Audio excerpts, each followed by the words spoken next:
Every financial article says, just save more. Cool, super helpful. But nobody actually tells you how. Hi, I'm Dave, and I'm terrible with money, but I'm trying to fix it.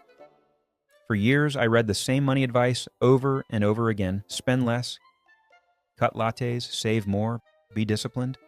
And every time, I had the same reaction. Okay, but how exactly does that work in real life? Because advice sounds great when it's written in bullet points. It sounds very different when you're an actual person with bills, habits, stress. Think snacks count as emotional support. That was the part no one explained. They made it sound like I couldn't save because I lacked discipline. Like the problem was just me being bad at money in some vague moral way. But the more I looked at it, the more I realized something important. I didn't fail because I was lazy. I failed because no one ever gave me a system, and those are very different problems. So that shift alone took away a lot of shame for me, because shame is not a budgeting strategy either. Real reason number one, no system. Saving what's left over never works. Never. Not once. At least not for people like me, because if money just sits in your checking account, your brain will always find something to do with it. Food, coffee, delivery, a random purchase that seems smart for 6 minutes. There is no such thing as neutral money sitting around waiting patiently for your maturity to arrive. If you don't give your money a job, your habits will gladly do it for you. And that was one of the most annoying truths I had to accept. I kept telling myself I would save whatever was left at the end of the month.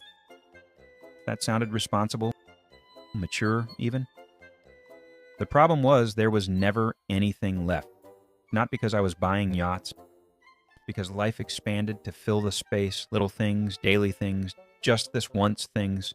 Saving what's left over never works because your spending gets first pick every single time. And your spending is incredibly good at volunteering for that role. Real reason number two, the order is wrong. Most people do this backwards. Income comes in, bills get paid, life happens, and then maybe if some miracle occurs, they save whatever survives. That's the standard order. It sounds normal. It also quietly fails a lot of people. Because by the time you get to savings, your money has already been emotionally assigned to 20 other things. The better order is simple. Pay yourself first, before bills, before coffee, before everything. Not because bills don't matter. Obviously they do. Because if savings always come last, savings become optional, and optional money habits usually lose to urgent, convenient, or emotionally satisfying ones. That's what kept happening to me. I didn't hate saving, I just kept placing it at the back of the line until there was nothing left to save.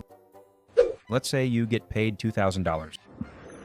In the old system, you spend first and hope to save $50 later.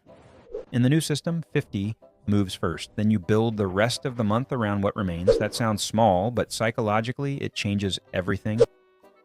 And honestly, this was embarrassing for me because once I saw the numbers, the logic felt obvious. I had been treating savings like leftovers, like the emotional equivalent of if nobody eats this, maybe I'll put it in the fridge.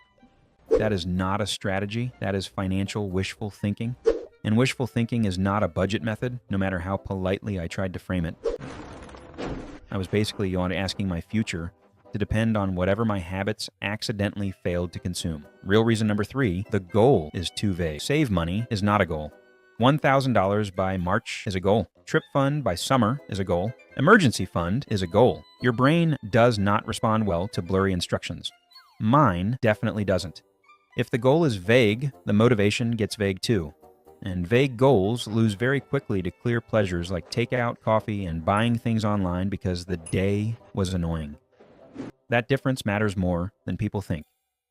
Save money sounds responsible, but it doesn't tell you what success looks like. It doesn't create urgency. It doesn't create a finish line. It doesn't even tell your brain why you should care today. But a specific goal does. It turns saving from some vague adult concept into something visible, measurable, and emotionally easier to protect. It gives the habit a direction, and direction is a lot more motivating than guilt. Once I started seeing it that way, saving stopped feeling like punishment and started feeling like progress. That was a huge shift.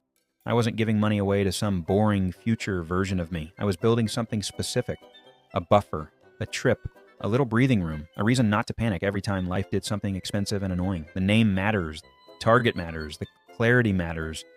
had a purpose, it got a lot harder for me to casually spend it on nonsense.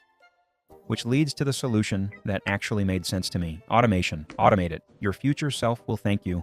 Your current self will barely notice. That's the beauty of it. If saving depends on motivation, mood, memory, or discipline at the end of a long week, it's going to lose a lot. But if the transfer happens automatically on payday, the decision gets removed before your habits can argue with it. Pay yourself first, before bills, before coffee, before everything. That phrase sounded dramatic to me at first, almost rude, but now I think it's just honest, because everything else is already trying to get paid first. Bills want money. Apps want money. Delivery wants money. Your habits definitely want money. If savings don't get there first, they usually don't get there at all. And the longer you leave it to chance, the more chance quietly wins. The setup is not complicated. Open a separate savings account. Put it somewhere less convenient if you need to. Separate account. Different bank if you have to. Out of sight, out of spend. Then automate $25 or $50 on payday. Not because that number is magical, but because the habit is. Once the transfer happens without asking you every month, you stop relying on your best intentions and start relying on structures. Structure is way more dependable. And yes, I learned this the hard way. I said I'd start saving next month for like 11 months in a row. 11. That's not a plan. That's a hobby. I kept acting like future Dave was about to become a completely different person with better discipline, fewer temptations, and apparently a supernatural ability to leave money untouched in checking. He did not become that person. Shocking. That was probably my biggest mistake. I kept trying to save with intention instead of with a system. Intention feels good because it makes you feel like you're trying. But systems are what keep working when motivation disappears, life gets busy, and your brain starts making emotional arguments for completely unnecessary spending. I didn't need more guilt. I needed fewer chances to sabotage myself. And automation turned out to be exactly that. Fewer chances to talk myself out of doing the right thing. So here's what I do this week. 1. Open a separate savings account. 2. Automate $25 to $50 on payday. 3. Name the account something real. Doesn't matter.